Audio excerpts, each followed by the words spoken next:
What's up everyone? So I'm going to make a quick video on how to sharpen mower blades. First things first, we need to tip over the mower. Now you need to disconnect the spark plug. That is number one before you do anything, before you even flip it over, before you even think about getting tools out.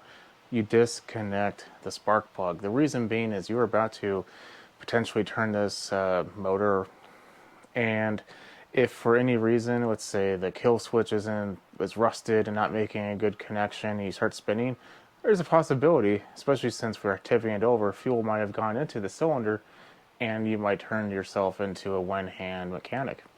So don't do that. We want to keep our hands. No offense to people who have lost a hand in the past. Next, you need to figure out the size of the bolts that you have here. Now, side note, when you do this, you need to tip it over so the carburetor is facing up.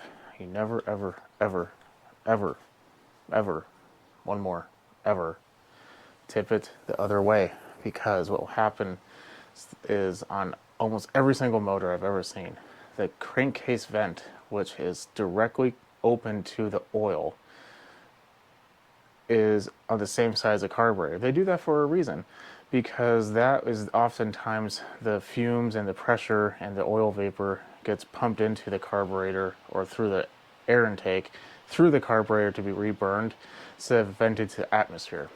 Apparently that's better. So we don't ever want to do it with the carburetor facing down, always carburetor facing up. Next, figure out the size of the bolts. Majority of the time it's either 5/8 or 9/16, potentially ½ inch. Now the easiest way to remove the blades is I have a big impact there.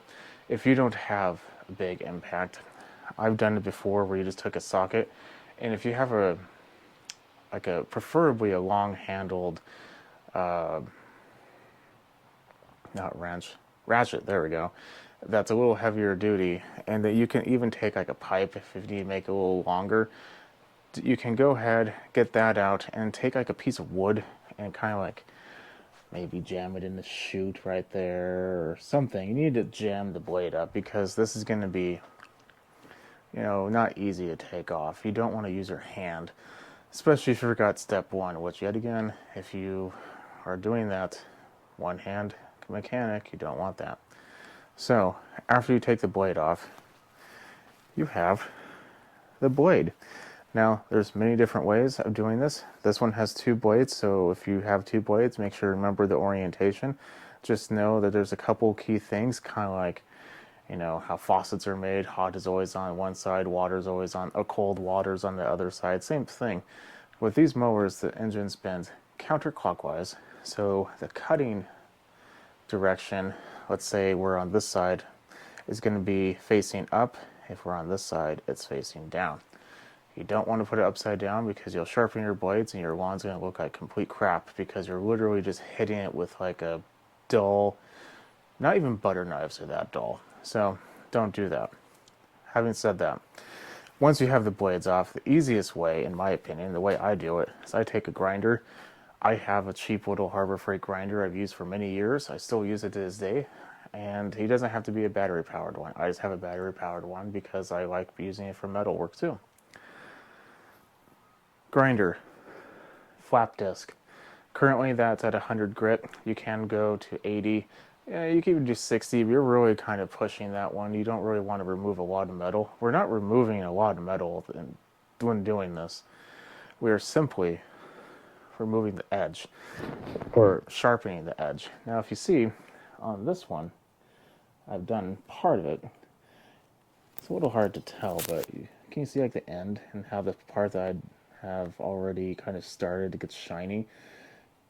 The majority of the work is right here. This part's kind of fluff. So if you forget that part, it's not the end of the world, but you should always sharpen it evenly just for a blade balancing, which we'll get into next. And you never ever want to sharpen the other side of the blade. There's a reason why it's like that. And something else you don't want to do is you don't want to make it razor sharp. You want it sharp, but not razor sharp. Let me explain why. The instant it touches fibery grass, it's going to instantly start dulling. And that razor sharp blade is going to dull a lot faster than if you just had a okay sharp blade. An okay sharp blade is going to stay sharper longer than a razor sharp blade, just physics of metal. So make it sharp, but not super sharp where you can shave with it. So you do that for both sides. So I'm going to do that for both sides. I'm going to finish that one, and then we'll come over to the other side, and I'm going to finish that side, and we'll get to the second to the final step. So now that we have that done, a couple of small things. If you have a mulching blade, it is a good idea to sharpen the whole piece, because your mulching blade will get dull everywhere, just how they work. So now, when you're done with that, you take your blade and get like a normal screwdriver, it doesn't matter what type it is.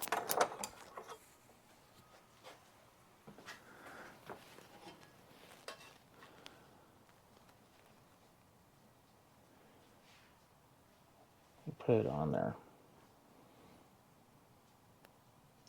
If this side goes down more, that side's heavy. If this side goes down more, then that side's heavy. So you want to balance it. They make balancing little pyramid thingies, and they work, don't get me wrong, I just don't like using them. That is an old trick I've read at I think a Briggs manual, and I like that one a lot better. I think they actually use a nail on the wall, but yeah. So we now have a fully sharpened blade that's balanced. An imbalanced blade is going to cause a vibration. So whatever side is lower, you keep sharpening until it becomes level. Plain and simple. Now at this point in time, you're done. Go ahead and put the blade back on, and you are set. Now, one thing I did mention before is this is the easy way. There are multiple different ways of sharpening the blade. They even make like a little drill attachment. Technically, you're supposed to have a 30-degree angle on the blade. You know, if you're off a degree or two, it's not going to be a problem. But you don't want to do like a 45-degree angle. That would be too steep of an angle. In addition to that, if you have a table grinder or a bench grinder, that is a pretty good way as well. Personally, I have two grinders, and I still don't use them for this. It's just easier to do it this way, and we're not necessarily painting the Mona Lisa. We're cutting our front lawn, and possibly the back lawn, depending on how long our weekend is. So, yeah, you know, you can go as elaborate as you want. Just know that, in my opinion, an angle grinder is going to be a lot better of an option. It's easy, it's cheap. You don't have to mount it down anything. You don't have to worry about it. It's just easy.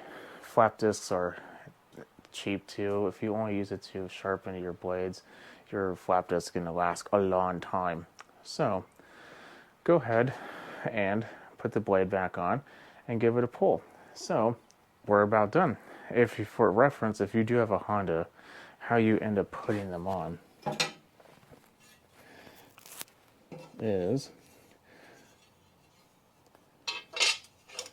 like so, except obviously the mower motor is here and the grass is on this side.